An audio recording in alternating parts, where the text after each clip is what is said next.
Welcome in, everybody. How is everyone doing today? I am Mr. Merca, the Bearded Truth, Jason Lyon. Thank you guys all for being here today.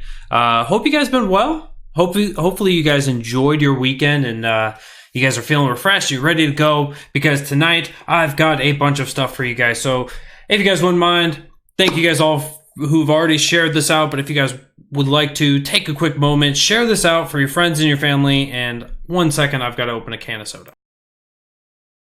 All right, now that we're good to go. You know, you gotta stay refreshed with the Dr. Pepper cherry.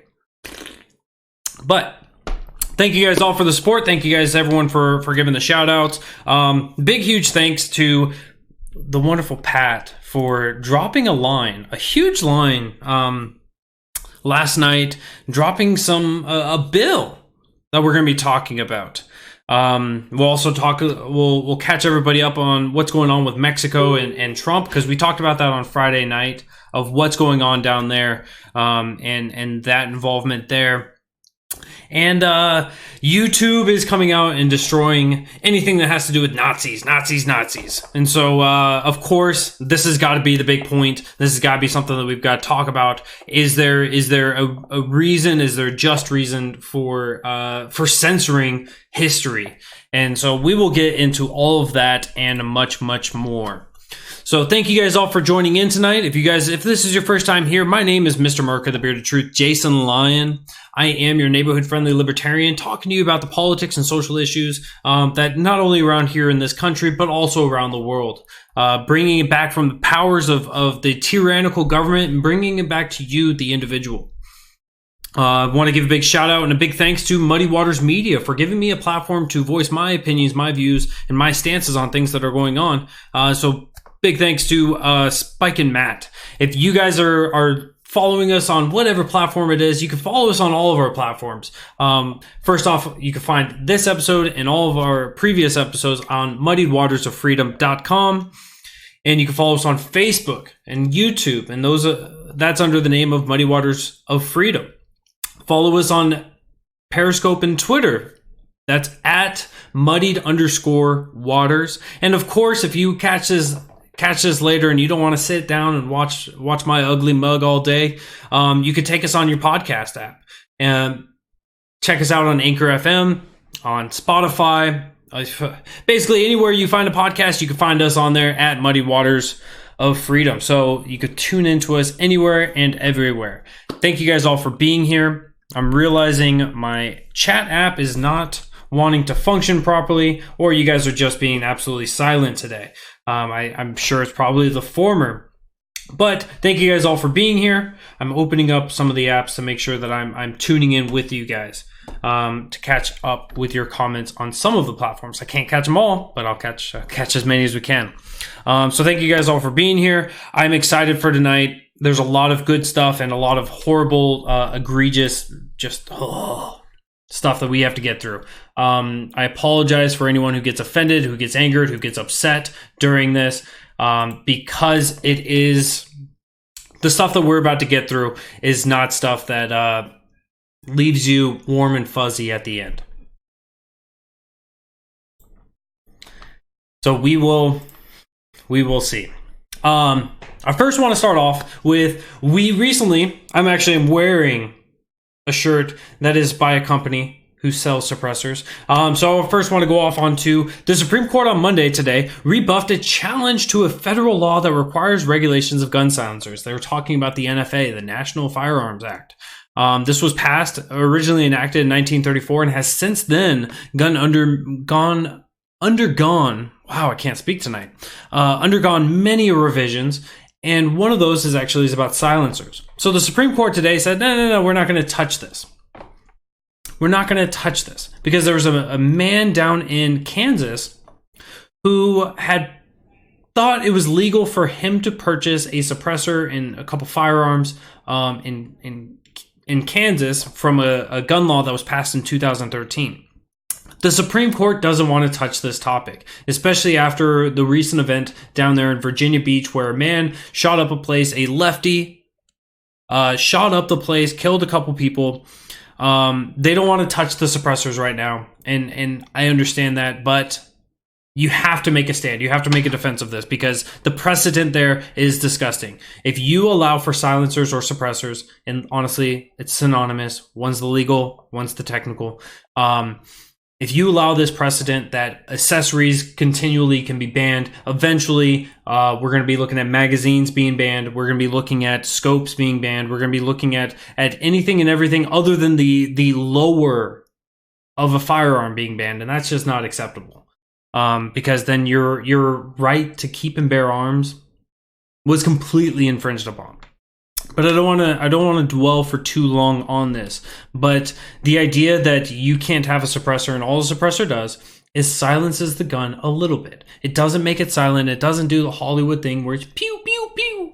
No, these things are still very loud. And if you're shooting a caliber of 5.56 or a 7.62, and you're not wearing hearing protection when you're firing, you're still going to get permanent hearing damage. So it's sad that the Supreme Court that's supposed to be standing up for the Second Amendment with the new additions of both Justice Kavanaugh and Justice Gorsuch, that they didn't want to touch this. I wish that they would have and took a stand for the Second Amendment and for the people of this country to really start working on repealing the NFA. But state is going to state. So we continue on.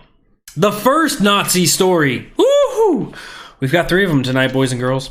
The first Nazi story. Detroit Pride Parade interrupted by neo-Nazi group. The Detroit Pride Parade Saturday was reportedly interrupted by a group of white nationalists carrying weapons and performing Nazi salutes. Fox News reported the arrival of members from the National Socialist movement, or NSM, and it sparked outrage at the annual march.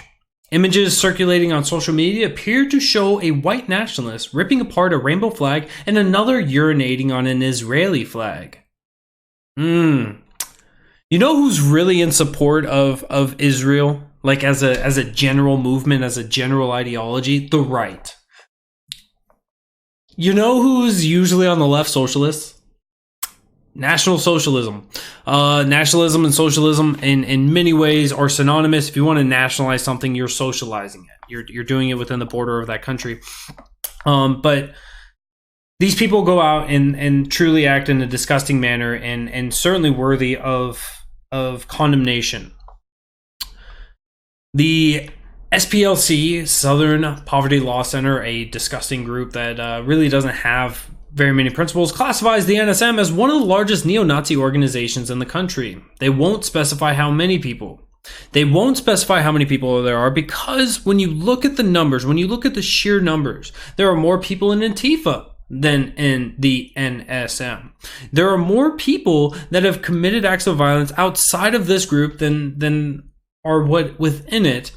But yet we have this hypersensitivity because they're Nazis.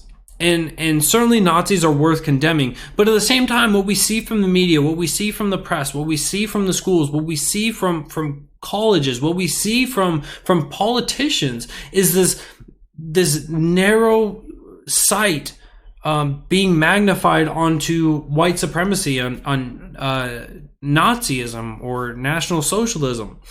And we see them focusing so heavily on that one specific topic that they have blinders for everything else that is going on in this country that are absolutely atrocious. Pardon me. No one was reported as injured from the event, and there was no clash between the white nationalist groups and participants of the Pride Parade. Now that we've talked a little bit about the Pride Parade, I have not covered this June, so it's time that I do the usual spiel of what it is about the Pride Parade, about the Straight Parade, about the Parade of the Parade, about the protest of the Parade of the Parade, of the protest of the protest of the parades, and everything else. These are all stupid, right? Because at the core of whenever people talk about homosexuality, bisexuality, or whatever kind of sexuality it is, oftentimes we look at that as they were born that way. So if the argument is that you're born that way, why are you proud of something that you had no say in? So I think that the Straight Parade is dumb, and I think the Pride Parade is dumb, because I think that when we look at this as an overarching thing, sure, right? there are people that commit atrocities against people who don't identify, or people who are outside the quote unquote normal sexuality. Sure, there's a lot of disgusting people out there, but when you take these parades and you go, well, I'm proud of this, and so I'm going to go out there and march, and I'm going to create a ruckus in some ways, and I'm going to be in your face about stuff. All you're doing is trying to, you spur up more animosity than any form of unity. This really does feel like, whether it's the straight parade, the pride parade, or whatever kind of parade it is, it really looks as if people are out there just basically saying, look, I am a participation trophy. I have feelings. I am doing stuff. Look at me. Everybody pay attention to me. I'm doing stuff. I'm doing stuff. I'm doing stuff. And at the end of the day, what have you accomplished with it? I hope that sometime in the future, hopefully we can go through another evolution where people go, what am I accomplishing by doing this step? What am I accomplishing by having this parade? Am I changing the hearts and minds of anyone? No. Because the people who already disagreed with me, they're still disagree with me. The people who agreed with me already agree with me. I didn't change anything in the world. I didn't do anything whatsoever. Did I protest against countries that commit atrocities against homosexuals? No, I didn't do that. I walked down the streets of Manhattan with 500 other people, with 1,000 other people, and we waved our flags. Woo! Magic skycloth coming at you. These parades are just so entirely stupid. And if you have pride and because you got involved with them, power to you, I guess. I don't know. I've never understood the entire drive behind those things. It just doesn't make sense at all. I almost forgot this. I almost forgot to do this. So, I can't blow up the picture enough. Today, I truly do need your help. I need everybody's help because I've never been in a situation like this. In all of my time while being labeled as a libertarian, and all my time of believing in the individual, of believing in small government, and having control at the individual level, and localizing the control as much as possible, I ran into something today that I've never understood how to handle. And that is, somebody called me a true libertarian. I've been called a not real libertarian. I've been told that time and time again. I've been told that I don't know enough, that I'm too simple-minded, that I'm just a contrarian, that I'm just here for the controversy. I've never been told I'm a true libertarian. And so I don't know what the proper response is. I don't know how to handle this. And if you guys can give me any advice, give me any consolation on this, I would be deeply, deeply grateful. So somebody out there, you guys are all smarter than me. You guys can help me out with this. Back to the Nazis. Back to the Nazis. All right. So YouTube is deleting videos on Nazi history as part of its hate speech crackdown. Proper response incorrect. That would be Spike Cohen. YouTube is deleting videos on Nazi history as part of its hate speech crackdown. The news: YouTube announced new rules around hate speech on Wednesday that would prohibit videos promoting Nazi ideology or denying the existence of the Holocaust or other well-documented violent events such like the school shooting at Sandy Hook Elementary School. I think that was a really pointed jab towards Mr. Alex Jones, if you guys have still been following that. It absolutely was a compliment. I was very grateful for the man. Did not send him a personal message. I need to do that. But you know, they gotta say, like the Sandy Hook Elementary School shooting. If you guys don't remember back to like 2 or 3 months ago, Alex Jones actually was facing a lawsuit because he had victimized people. He had victimized the families of Sandy Hook. Because when he was saying the evidence that he was following said that it was not a real event, or that it was a false flag, that it was just there to push gun control, that he had actually victimized people. And so because of that, there was outrage, there was victimizing, and because of the wrongful doing of his words, he actually was facing a lawsuit. and this was something that if you guys are following me, you guys following Boogie Bumper, we covered this, and I think Boogie really hammered it home and did quite a great job. So if you guys haven't been following Boogie Bumper, you can find him on Periscope at Boogie Bumper, and you can find him on YouTube at The Daily Boogie. Make sure to tune into him. But yes, so they're tearing down videos that are promoting Nazi ideology or denying the existence of the Holocaust. Now, a part of this, they're also removing just Nazi videos outright. When Hitler speaks, Hitler espouses Nazi ideologies. So, gotta tear it down, YouTube says. YouTube starts tearing this down. And what does that mean? That means that we now, in the future, don't get to know what's in the past. So how do you prevent repeating the past? Well, you gotta look at the past.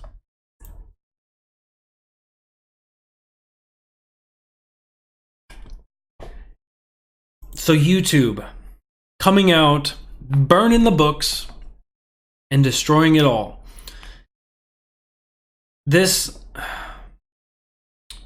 I'm going to continue on with this article. It's from Technology Review. Hate speech and how to police it isn't a new issue for YouTube or other social platforms, but this just shows how fraught and complex the balance is, and the highlights and the risks of unintended consequences when policies and algorithms are tweaked. It's also a reminder of just how much power big tech companies have as gatekeepers of the materials we consume online. This complexity does not excuse YouTube, from which is owned by Google, of its responsibilities. This week, the New York Times revealed its recommendation engine, which drives 70% of all of its views, has made it easier for pedophiles to find videos of children. A senator said that YouTube should just outright stop recommending any videos of minors, but given that a large chunk of YouTube's audience is kids, the company is unlikely to take that step. It has also flip-flopped over whether to ban a right-wing personality for harassing a gay Latino journalist. If you guys are not familiar with that reference, that is with the Louder with Crowder show, Steven Crowder himself going after one of the Vox writers in a comedic fashion, and the way that Louder with Crowder has always been, makes fun of the man's sexuality, and he does what any comedian does, and that is exaggerate things in order to make them funny and make it to where people can laugh at them. And certainly, right, you can get offended like the journalist did, and you can call for people to be silenced and to be banned and to be taken off the platform just the same as this journalist did. But in the end of the day, YouTube's response was just that they were going to demonetize Louder with Crowder, and their response was quite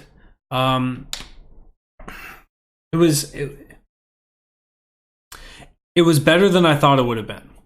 Here is YouTube's response. Thanks again for taking the time to share all of this information with us. We take allegations of harassment very seriously. We know that it is important and impacts a lot of people. Our team spent the last few days conducting an in-depth review of the videos flagged to us, all Louder with Crowder, and while we found language that was clearly hurtful, people's feelings were hurt, the videos as posted don't violate our policies. We've included more info below to explain this decision. As an open platform, it's crucial for us to allow everyone from creators to journalists to late-night TV hosts to express their opinions within the scope of our policies. Opinions can be deeply offensive, and if they don't violate our policies, they'll remain on our site. Even if a video remains on our site, it doesn't mean we endorse or support that viewpoint. There are other aspects of the channel that we're still evaluating and will be touched with any further updates. Since then, that's when they found out that they can demonetize him, and that's what they have done. So Louder with Crowder, if he's one of the guys you guys like getting information from, content from, make sure you guys follow him over at louderwithcrowder.com. Help support him, join the Mug Club. Keep him rolling on. He's got some good information. He does really good research on a lot of topics, and he really does do a very strong pushback against the left. So YouTube coming out and saying, look, it's freedom of speech. You can say what you want. You're within our policies. We don't have to like it. We don't have to agree with it. But Carlos Maza he's so upset because much like much like when I mean, obviously, if you guys have been following Louder the Crowder, he's got the shirt. Socialism is for fags. Honestly, Louder the Crowder does focus a little bit on being against homosexuality, because there is more homosexuality, I feel, on the left than there is on the right. And I mean, honestly, the left is such a whiny bunch of bitches. Am I allowed to say that? I'm probably allowed to say that. That it's just warranted. It's just warranted sometimes to crack some easy jokes at them, because we know that it comes so heavily from the left as well. It's been one of those petty things of partisanship of views. I would rather just destroy your entire ideology rather than just to go after you. Other people go for the low-hanging fruit. But YouTube coming through, deleting Nazi history, deleting actual history in the name of protecting somebody's opinions or feelings. This is how you repeat the history. This is how you destroy the future, is by not allowing us to learn from the past. And the trifecta, the third Nazi story. I gave you 3 of them in the title. Is what I do. The third one is a Senate bill, and I know that that Pat has been waiting for this, and I know Pat's probably going to share this out right now. And this is a bill coming from the Senate. So if you guys haven't already shared this out, please do right now. Give some support, and we will go through this as well. And Pat, if you're interested, I would love to open up the phone line for you after I go through this and give you an opportunity, or anyone who wants to respond to this bill in your own views. I'm gonna crank through the heavy gist of it, so you guys can understand what this bill is about. And it's all about protecting. That's the purpose that they're trying to convey. Because the bill is to authorize a dedicated domestic terrorism offices within the Department of Homeland Security, the Department of Justice, and the FBI to analyze and monitor domestic terrorist activity and require the federal government to take steps to prevent domestic terrorism. The federal government and state governments have been working to prevent school shootings. School shootings still occur. The federal government and state governments have been working and tirelessly trying to take steps to prevent drugs from moving around your streets, from getting into the prison systems. They have failed. Do you think that the federal government or the states are going to be able to prevent domestic terrorism? Of course not. Especially when you push out bills like this that really don't get to the core of what it is that you are trying to fight against. If you want to fight against divisiveness, if you want to fight against hate, you want to make a change, this bill is not it. It's one of those, I understand your intent, and your intent may be good. I will take out the malice that I see throughout this bill. Even if your intent is good, the outcome of this bill will never be the result of what you want.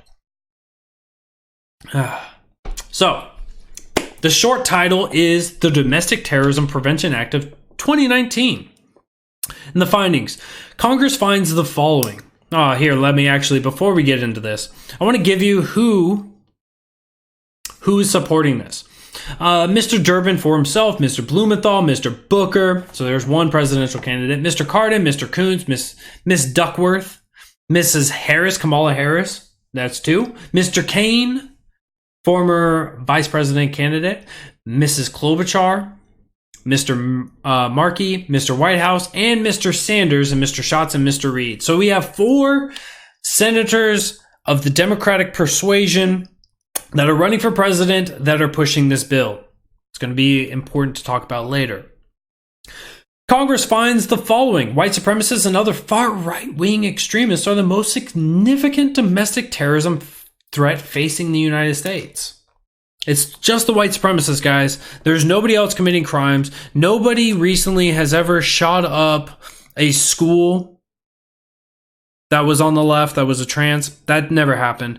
No one was shot up Virginia Beach that was left. That's never a problem.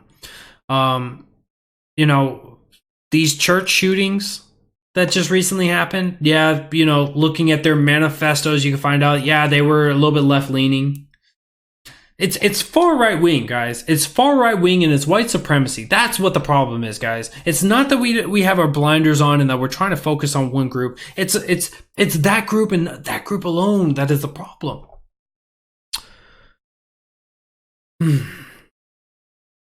So they go through here and they list a bunch of fatal terrorist attacks by far right-wing extremists. They talk about multiple events, and many of these events, if you actually look at the concrete evidence of these cases, you would find out that some of these people are not on the right. They're not far right. They're not right. They're not conservative. They're not neoconservative. They're not Nazis. They may be nationalists. They may be socialists, but they may be on the left. But it doesn't matter because it's all about the feelings. Let me rile you up by listing 1, 2, 3, 4. Actually, here, let's just do it this way. I will make this bigger so that you guys can follow along, right along with me. All right. Fatal terrorists. So we have 1, 2, 3, 4, 5, 6, 7, 8, 9, 10, 11 events. 11 events which they spell out. Mass shooting of a Sikh Gurdwara in Oak Creek, Wisconsin. 2014, Jewish community. 2014, ambush in Las Vegas. 2015, mass shooting at the Emmanuel AME Church in Charleston, South Carolina, in which a white supremacist shot and killed 9 members of the church. Yes, that's Dylan Roof right there. Mass shooting at Planned Parenthood clinic in Colorado Springs.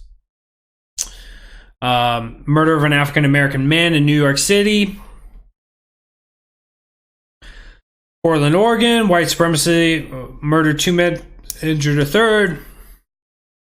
Anti-Muslim is far right-wing, by the way. 2017, attack in Charlottesville, Virginia. This one was the individual who drove through the crowd of people and killed a woman. And I love this quote here. It does not meet the definition of domestic terrorism in our statute. The definition there in domestic terrorism is very vague, of course, but it also doesn't have any legal ramifications. Something that AOC, if you guys have been following her this week, AOC had to learn that 3 or 4 times from one of the individuals that they were interviewing in the House Judiciary. She just doesn't understand that while you can label something domestic terrorism, it doesn't mean that there's an actual punishment for it. They're going to hit you on hate crimes. They'll hit you on other things, but they won't hit you for domestic terrorism itself. It will just be labeled as such.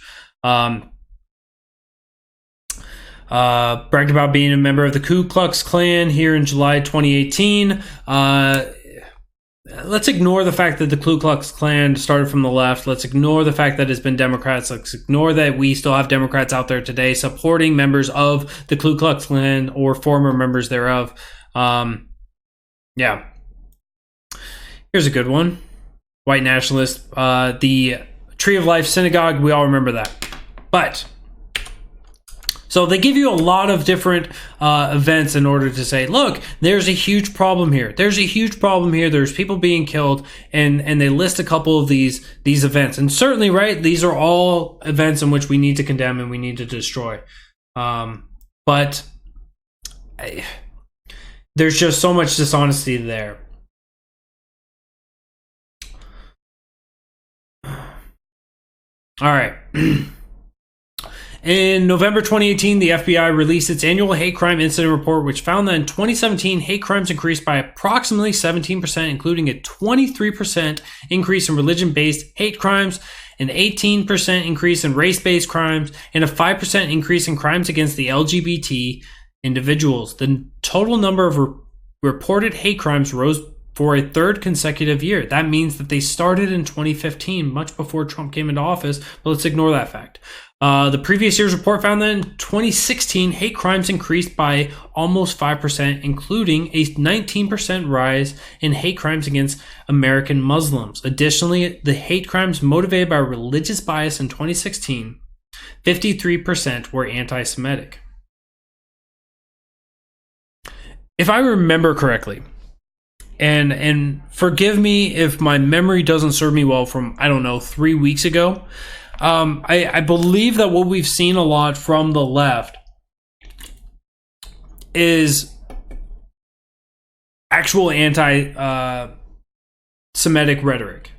Now, we could talk about like Ilhan Omar and you get into questionable territory there, but what we've seen from large swaths of people on Twitter, on Facebook, and everything else, a lot of no names. There's been a couple verified people that they've actually pushed this notion, that they pushed this rhetoric, and one of them actually just recently got removed from Twitter, and that was Louis Farrakhan, somebody that has been denounced time and time again as being anti-Semitic. But the way that they take these facts and they take these statistics and they say it's all the far right is just that virtue signal. It's got to be the right. It's got to be the right, and it's not. There are hateful people on all sides, and this isn't the Trump taken out of context saying, oh, there's good people on both sides. No, there are bad people on both sides. There are hateful people in this world. There are people that are willing to commit violence, willing to kill others in order to advance, or in the pursuance of advancing their agenda or their narrative. It's just such a simple argument, a simple-minded argument to make it to where it's just one side that is doing wrong. There's plenty of atrocities going around on both sides. They also mentioned the Al Noor Mosque and Linwood Mosque in Christchurch, New Zealand, because nothing hits home like New Zealand's shooting. And that one was one where the manifesto itself, and we went through that manifesto quite ad nauseum. The guy thought China was the best government. China, completely far right-wing extremist, far-right extremist. You love China. You love the communism. You love the absolute government control. You love having that to where you don't get to hear things. He wanted to push for gun control. He wanted to do a lot of things. So let's just put him in here because let's ignore the facts of the situation, and let's just keep going with our feelings. And they continue on with a couple more of those. Within this, we'll ignore definitions for the time. So, authorization of offices to monitor, analyze, investigate, and prosecute domestic terrorism. They'll have a domestic terrorism unit in the Office of Intelligence and Analysis of the Department of Homeland Security, which shall be responsible for monitoring and analyzing domestic terrorism activity.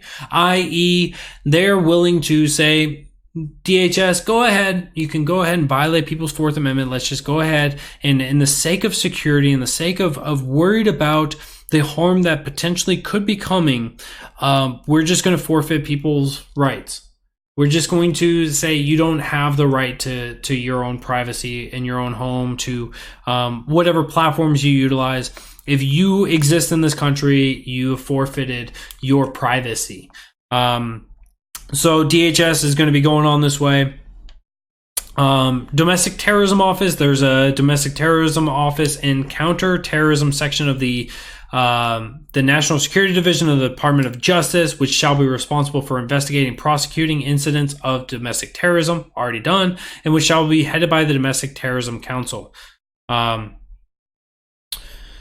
Domestic Terrorism section of the FBI. So we're going to have the FBI, the DOJ, the Department of Homeland Security, all coming together. These are three departments that really don't have much faith from the American public. So let's just give them more power, more authority to intervene into your life, to have a little bit more control, to have a little bit more of their finger up your bunghole. Because fear. Because fear.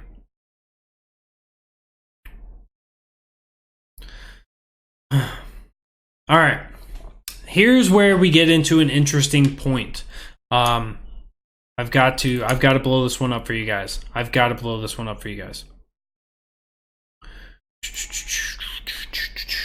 All right, here we go. So each report submitted under paragraph 1 shall include an assessment of the domestic terrorism threat posed by white supremacists and neo-Nazis, including white supremacists and neo-Nazi infiltration of federal, state, and local law enforcement agencies and the uniformed services. Now, if you believe that this is in good intent, I wouldn't buy it. But you can have your thoughts and your views on this, right? Remember that we have four presidential candidates who are signing in on this bill. We have this is only being supported by Democrats right now. And if we remember all the way back to today, we look back at the way that Trump has been portrayed, President Trump, somebody that I don't agree with on a lot of things, somebody that I agree with on some things. But the way that he's been portrayed time and time again is right there. White supremacist, neo-Nazi, he's fascist, he's Hitler, he's this, he's that, and the other. So let's just have it to where they send reports and they say, look, this guy has infiltrated the federal government. He has infiltrated the federal government. And so let's tear him down. The Mueller report didn't work. The Mueller report backfired heavily. What's our backup plan? Well, we'll go after that white supremacy.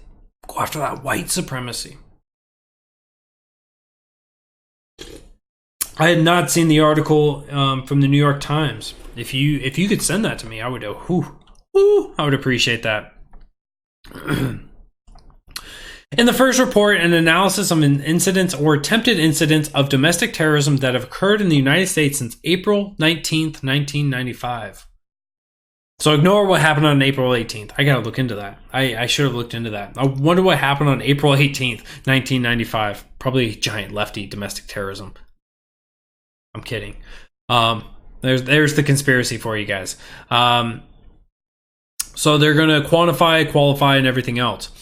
Now, within this, they also have hate crimes. In compiling a joint report under subsection, the domestic terrorism offices authorized under paragraphs 1, 2, 3, subsection A, shall, in consultation with the Civil Rights Division of the DOJ and the Civil Rights Unit of the FBI, review each hate crime incident report during the preceding year to determine whether the incident also constitutes a domestic terrorism-related incident.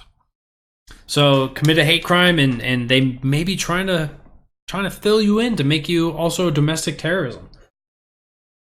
So all you bigots out there, all you people hating based on sexual orientation, gender, religion, skin color, age, what else is there? What other things can we throw into this? Color, type of vehicle you drive, whatever we're adding to it these days. That may potentially lead you to be in domestic terrorism. Good. Now the problem is, the whole entire big problem behind this is that if we look at this bill in its entirety, we really don't have very many definitions. Now I realize I did ignore the definitions for covering this. Term director, term domestic terrorism has a meaning given in section 230 or 2331 of Title 18, except that it does not include acts perpetrated by individuals associated with or inspired by a foreign person or organization, an individual or organization designated under executive order, a state sponsor of terrorism. They also define domestic terrorism executive committee and the term hate crime incident. So they don't really define what white nationalism is. They don't define what far right means. But they're willing to throw these things out there, and so you have to wonder, what is hate speech? What is the definition of white supremacy, of white nationalism, of far right? Because all too often what we see from the left, is an attempt to say that each and every person is far right if they are to the right of them. They're extreme far right because they're pro-life. They're extreme far right because they're pro-gun. They're extreme far right because they believe in a smaller government. And so by those bases, you will have to where everyone is going to be looked at. Loud Earth Crowder is going to get more than just demonetized from YouTube. He's going to get investigated. The FBI is going to be checking in on him because he's far right. There was I believe it was the New York Times or the Washington Post that dropped an article. And on the title of this article, they had a picture of a newspaper and it had all of these different far right-wing extremists on the picture. It had Crowder on there. It had Ben Shapiro. It had Milo Yiannopoulos. It had Rothbard. Not Rothbard. No. Oh, no. That was not Rothbard. That was, why am I forgetting his name? I am forgetting his name. I'm completely blanking on his name. Oh, I apologize, but it was a small little Jewish libertarian economist, very, very well spoken, and Friedman. Thank you, Friedman. So, yes, they had Friedman as a crazy far right extremist. Ugh. So imagine being able to utilize this law, getting this passed beyond the House and Senate, getting it to the president. The president says, "Yep, I'm surely going to sign this and allow this to never backfire against me." And now they're just going to be going after everyone, including people that are dead. Friedman is sadly gone, no longer espousing his great things, but he's still on YouTube. Hopefully, somebody doesn't say that he's a Nazi and YouTube tears him down.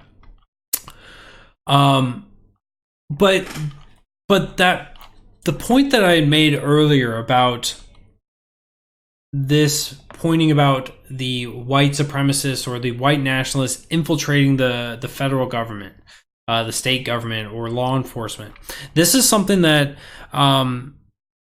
I think this will be a point of contention for Republicans because they, as unintelligent as many of them act on many occasions, I think that they're intelligent enough to realize that they're being caught in a catch-22.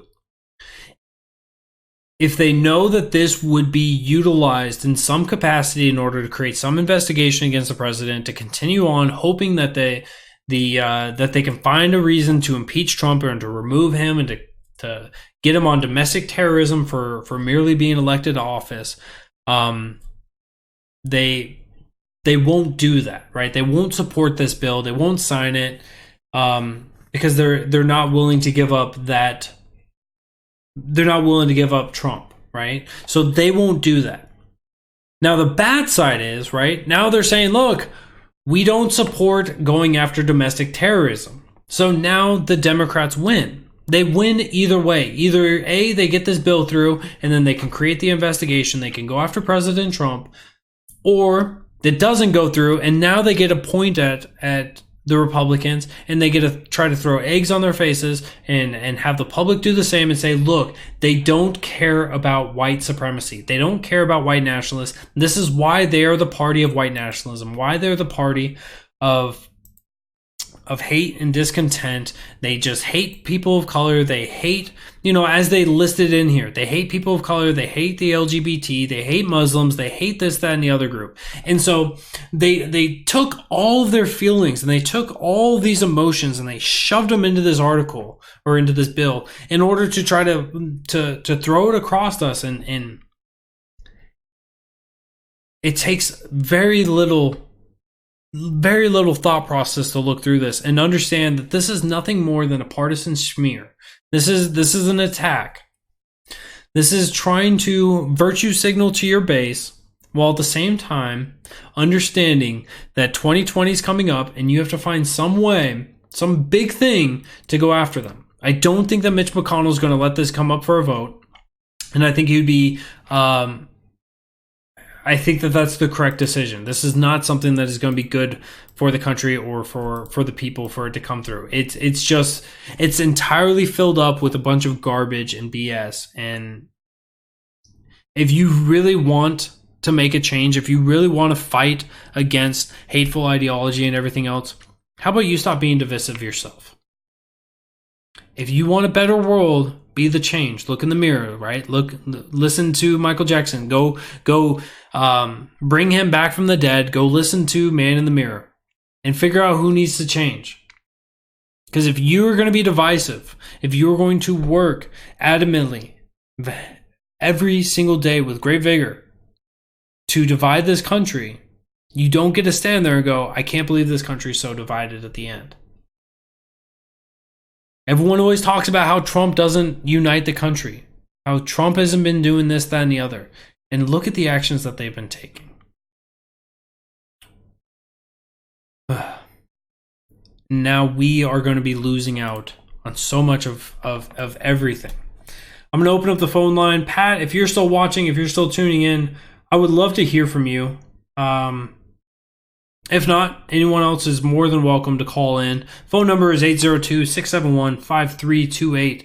Let me know your thoughts, your opinions on all of this. Oh, Pat shared it out. Thank you for the retweet, Pat. Thank you so much. Yeah, feel free to call in. I would love to hear your thoughts and your opinions on this bill. I've got one more story of a follow-up of some serious police brutality that has gone on in the past. And I believe we covered this story. I may be wrong. I've covered a lot of police brutality events. But if I did, then this is the beautiful follow-up in which we get to say, hey, look at that. The government was wrong. The police, the law enforcement was wrong. And it's always important. It's always important that we hold them accountable. And that when they lose, when they fail the people, we should be happy that they're being held accountable. Especially when the entire police department gets suspended. All right. I'm surprised we're still holding up. I was worried. I was worried about tonight's show. Dropping Nazi in the title 4 times. I was worried that it was going to be torn down, that I was going to, just get absolutely demolished on just not even be able to make it through. Periscope drops me, Facebook drops me, and YouTube drops me, and I'm just talking to the ether again. But nonetheless, here we are. All right. I will leave the phone line up while I cover this story. A video of a raid on an innocent family so disturbing, the entire police department got suspended. In Achille, Oklahoma, a video of Achille Police Department raiding the home of an innocent family, threatening a husband and wife, and ripping a baby from the mother's arms was apparently so disturbing that the entire department has been suspended. Pardon me. The actions of the officers may now lead to their termination, according to Achille Mayor David Northcutt. Thank you to the mayor. There were several issues which some felt arose in which the warrant was delivered, as well as other actions that occurred at the residence. The video footage consists of cell phone video as well as body camera video and paints a disturbing picture of how police act.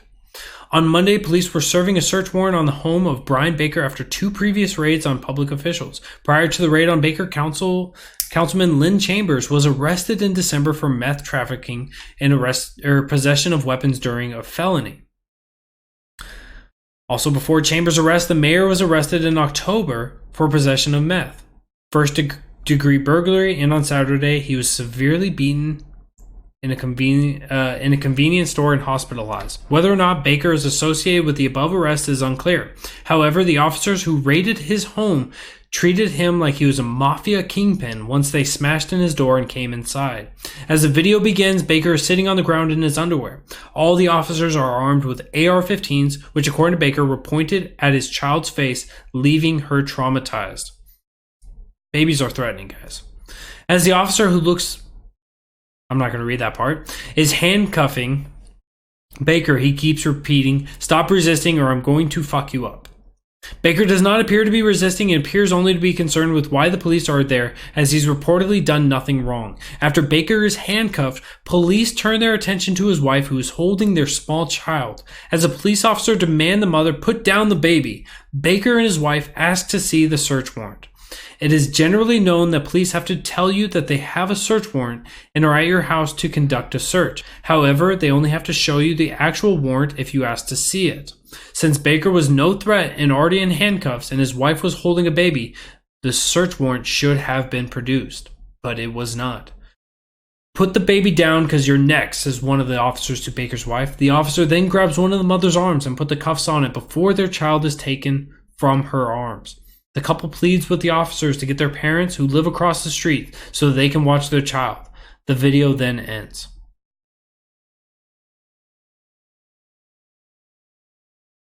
Imagine that.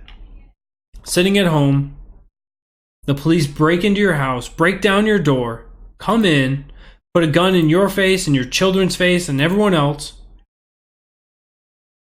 and then you ask them just to abide by the laws in which they're supposed to be following and upholding, of provide me with the search warrant that gave you permission to come into my house to violate my Fourth Amendment, and they refuse to do that.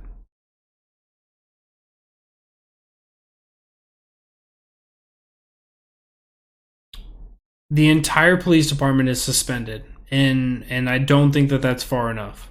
I really don't. You traumatize an entire family over a substance because you believe that they had a substance and you didn't even want to provide the warrant. Now, it doesn't talk about if they actually had the warrant either. It doesn't talk about it.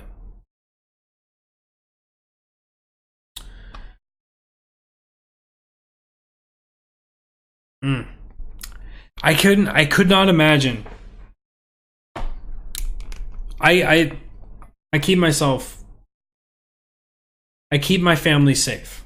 I will say that. And I could not imagine sitting idly by, while thugs break into my house and threaten not only my life, but my family's life. And being able to sit there and be able to ask for you to provide the permission under oath or affirmation in accordance with the Fourth Amendment, something that each and every one of these officers swore an oath to, that they couldn't even provide the warrant for this, but they're going to disrupt and destroy part of my life. The stuff like this is so entirely sickening. And what we see from so many people out there, what we see from all these people out there, and certainly if you guys go over onto the Muddy Waters Facebook page today, you will see this ad nauseum, where people say, but there were drugs involved, but there was potential drugs, that they had drugs, that there was meth. Meth is a horrible drug, and so therefore it's justified. I am not a person that will ever do meth. I will never in the history of ever touch methamphetamines. I won't touch cocaine. I won't touch a whole litany of these drugs that you can bring up to me. I won't touch them. But the idea that because you do something that somebody else doesn't like, that your entire family is at risk? What kind of a civilized society is this? Yeah, if we look over at Portugal, where they decriminalized all of the drugs, every drug, you name the drug, it's decriminalized in Portugal. Their suicide rates are down. Their overdose rates are down. Their addiction rates are down. Their crimes in order to obtain more drugs are down. You want to talk about victimizing people? The war on drugs has destroyed more families, more lives, and killed more people than the drugs themselves. So when the purpose of the state is there to provide a protection from something, what does it take for us to be protected from the state? What does it take for us to realize that the state is not there for our protection, but for the protection of themselves, to ensure that there's always a necessity for them to exist? They will create the problem in order to say we will find a solution for it. And they never, in the history of ever, will solve any of the problems that they have created. This stuff like this, it is the stuff like this that drives me further into the deep, dark, and beautiful hole that is libertarianism. Because if I am not my own ruler, if I am not free to make my own choices without infringing upon another person, without hurting another person, without aggressing upon another person's private property, person, or anything else, if I cannot be the ruler over myself, then I have already delegated that to somebody else. And if I didn't consent to that, then this is a form of slavery. Then this is a form of absolute control. And you can say, well, for the good of the community, or the good of this, that, or the other. It's not a good argument. It's not a good argument at all. To say, well, I think that my opinion is so important, that my opinion is so good, that I get to force it upon you. In a world where we're silencing more speech, in a world where books are being burned, YouTube videos are being torn down, and the world around us is collapsing from stupidity, it's about time that we allow better ideas to thrive. And sometimes better ideas mean that there's a little bit more liberty. Because if we go back to Franklin, who made the quote, those who sacrifice a little liberty for security will receive neither. Right? You don't get either of them. You lose the security, you lose the liberty. Well, you lose the liberty for the security, and then the security comes and the security isn't even provided for you. Look at this in our schools. Look at this in our gun-free zones. 98% of mass shootings occur in them. You give up your liberty, and what you're left with are being lame ducks, ripe for the picking. So I don't know how to make it any more clear. The state stands in the way of your own happiness. They stand in the way of you prospering. They stand in the way of each and every one of us being the best people that we possibly can be. And it's about time that we make that change. It's about time that we actually advocate for a small limited government. I'm looking at you conservatives. I'm looking at you Republicans. It's about time you stand up and you say, I don't care if I agree with you or not, Trump. I don't care how much I agree with you. When you talk about growing the government, it's gone on for too long. No more. Don't keep signing the National Defense Authorization Act, which allows for the incarceration of people without charging them. Don't sign on for the Patriot Act, which allows for the NSA for us to lose our security clearances. Don't allow for the TSA to continue on, even though the fact that the only thing that they've been finding is drugs. The only thing that they've been helping support is the war on drugs, of criminalizing people, of putting people in jail, of destroying lives of people. That is all that the TSA has been. And the TSA was created on the idea that there was terrorism, that because of 9/11, that now we have to protect all of our airports. We can see where each and every little tragedy that happens, the government has to find a way in order to blow it out of proportion and then use that fear in order to take your rights, your liberties, and your freedoms away in the name of making it more secure and making it more safe. I will protect myself. I will protect my family. I don't need somebody else to. And that's why I live rugged. That's why I live in a world where I protect myself. Because I can't trust them to do a damn thing. Name the last system. Name the last program. Name the last war. Name the last conflict. Name the last event that the government has been involved with that it was ran efficiently, effectively, and on time and under budget. Name the last time that that's ever occurred. Don't worry, we'll wait the entire time of history. We will wait for forever for that incident to occur, and we will continue to wait. The government is not here to help you. The government is here to make themselves bigger. It's about damn time that we vote in people. If we have to have a system of voting, it's about damn time that we vote in somebody that actually cares about the people and says, look, I care about you enough to give you the power. It's so incredibly stupid to see these big giant Democrat lefties saying, I care about you so much, I'm going to take more from you. Imagine that. Imagine that. Imagine telling your kid, hey, you've got an allowance of $10 a week. I care about you so much, I'm going to give you $9 a week. Imagine going to work and your employer says, look, you were making $20 an hour. I care about you so much, I'm going to give you $19 an hour. Imagine facing a crime. Let's say you punch somebody and the judge says, look, the maximum is 5 years, but I care about you so much, I'm going to give you 6 years. For some reason, when it comes to politics, we punish ourselves even more by voting in bigger government each and every time, or we find a way to go through the mental gymnastics of growing the government, of growing some aspect of the government, whether it's the police force, whether it's immigration, whether it's the taxation, whether it's the roads, whatever it is, right? Healthcare, whatever it is, we justify, well, I like this person, and so they must be smarter. You're taking power away from yourselves. It's just not good. Jacob LaBelle asks, speaking of Democrats, Tulsi Gabbard. Tulsi Gabbard has been making headwaves. She has been catching the eyes of a lot of libertarians because she's anti-war.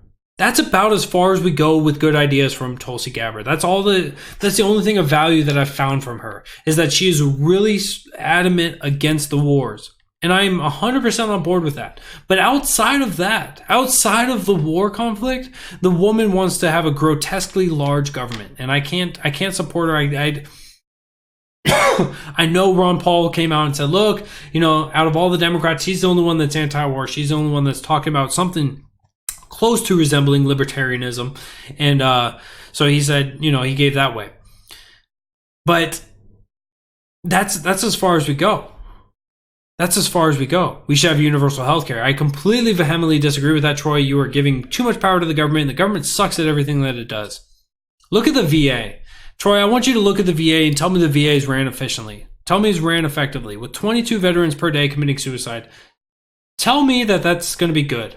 It's cheaper for business owners. So you want to talk about cheap.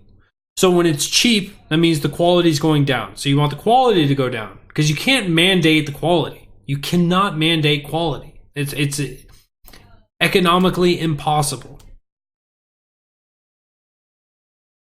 Congress writes new laws and doesn't delete any. Yep. Government only grows. Only grows. That's why I was so happy. I was ecstatic when President Trump was averaging 22 laws or regulations being cut for every one being built in his first year in office. I think since then it's been cut off. Instead, he's looking at, hey, let's impose another tariff. Let's involve ourselves there. And which reminds me, I didn't even cover that tonight. So, thank you for reminding me on that original revolution. The tariffs. So President Trump was threatening to impose a 5% tariff up to a 25% tariff against Mexico if Mexico did not get on board with the idea of protecting the sovereignty of the nation, of our nation. If they were not going to get troops involved, if they were not going to provide border protection down there along their southern border, he was going to impose heavy taxation. He was going to impose these tariffs. Now, the tariffs are taxes. Clearly said. He was going to hurt the Mexican economy. He was going to hurt the American economy because when you have less trade, it hurts both sides.